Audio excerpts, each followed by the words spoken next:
Hello, and in this training video, we will go over the RX and exam history pods.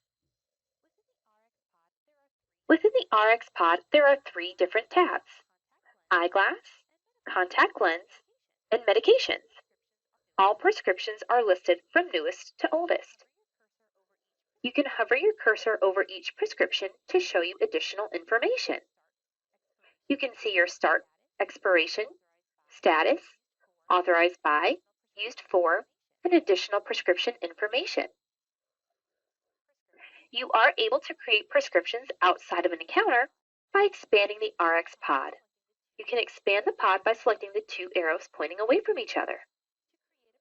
To create a prescription, select the plus button in the top right and select the prescription you'd like to create.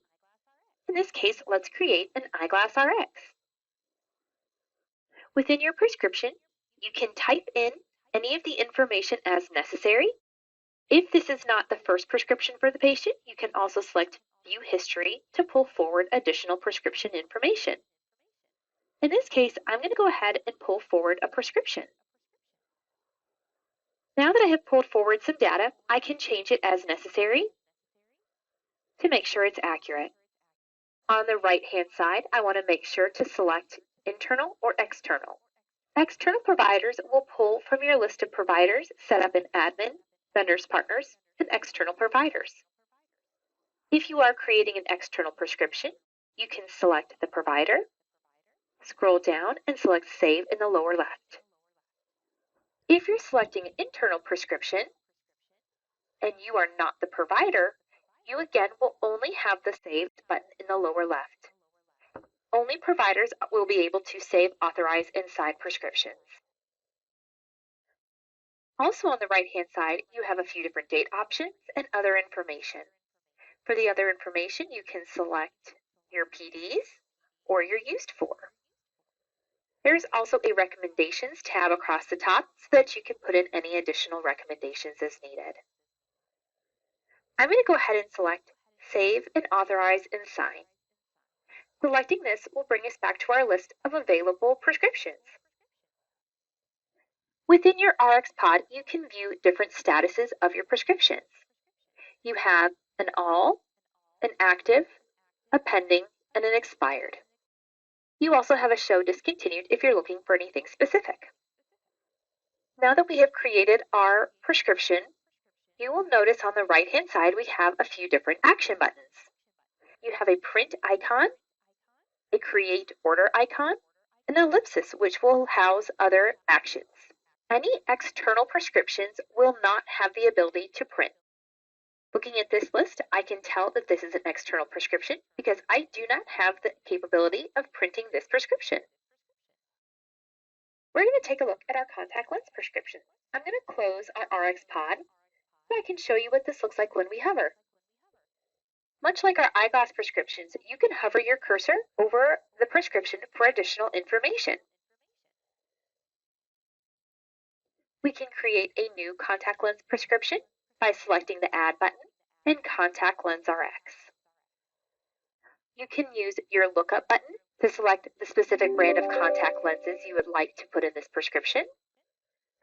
Again, you can also use your View History button to pull forward past contact lens prescriptions and contact lens trials. I'm going to go ahead and select my My Day trials to pull that information forward. If you'd like to put any dispensary information, you're more than welcome to. And on the right-hand side, you have your internal and external options as well. We're going to leave this set to an internal, and I'm going to go ahead and save this prescription.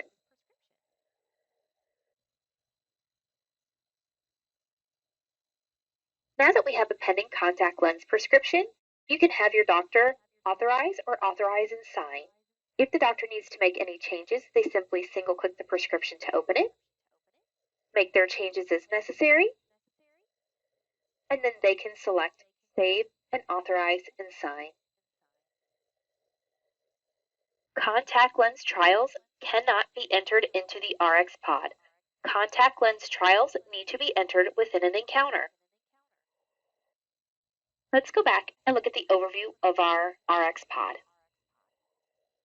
Like our other two tabs, you can hover your cursor over your medications to get additional information about the medication.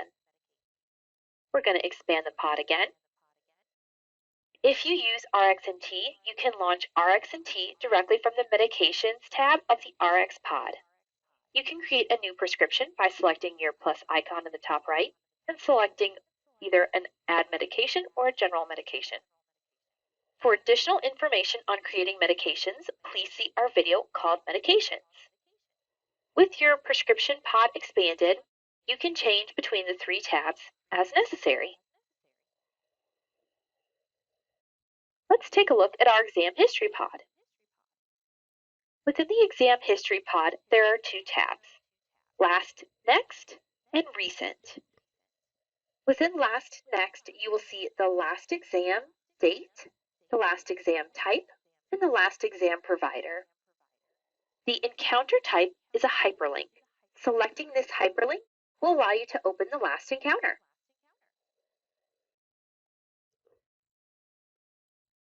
There is also an information icon to the right of the encounter type. Selecting the eye to the right will display the data listed within the last encounter.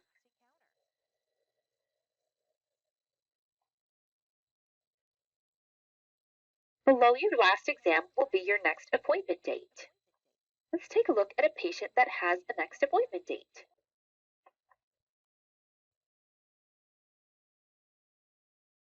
Your next appointment date, time, encounter type, doctor, and location will be listed under Next Appointment.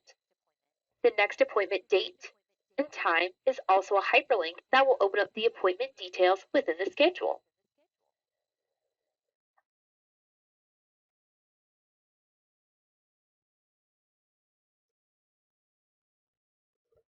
To the right of the last Next tab is your Recent tab. Selecting your Recent tab will show you the recent encounters that have not been completed. Each one of these also has an information icon that you can select to view the data entered within that encounter. Within the exam history header bar, there is also a plus button. This plus button will allow you to create an encounter on the fly. You can select the encounter type, the encounter date, time, location, provider, and employee as necessary. Creating an encounter on the fly will not create an appointment on the schedule. This will only create an encounter. Let's expand the exam history pod by selecting the two arrows pointing away from each other. This will list all encounters. You can view encounters that are active or canceled by selecting the different statuses. To cancel an encounter that was started by mistake or started with the wrong encounter type, you can select the red X to the far right of the encounter. Please note you can only cancel non-signed encounters. This encounter is signed, therefore does not have a red X. This encounter is not signed, therefore has your red X. I'm going to select the cancel icon, put my reason, and select save. This will remove that encounter from my list of non-canceled encounters and change it to the canceled encounters list. If an encounter is canceled by mistake, you can reactivate this by going to your canceled list, selecting the encounter, on the left going to the workflow step checkout, final checkout, and selecting the complete encounter button. Selecting that will change this from a canceled encounter to an active encounter. Our next tab is our appointment history. Here you can view all appointments, regardless of their status. This will show you active, rescheduled, canceled, and no-showed appointments. To the right of these, you also have a Show and Schedule button. And for ones that were not started and are still active on your schedule, hopefully you do not have as many as I do, you can also start your appointment. Selecting any of these appointments will allow you to see additional information about that appointment. You can show it in the schedule, you can print the appointment summary, add additional comments, add additional notes, and then save any of those comments or notes. This concludes our video on the RX and exam history pods. Please remember to use our knowledge base and contact us for additional assistance.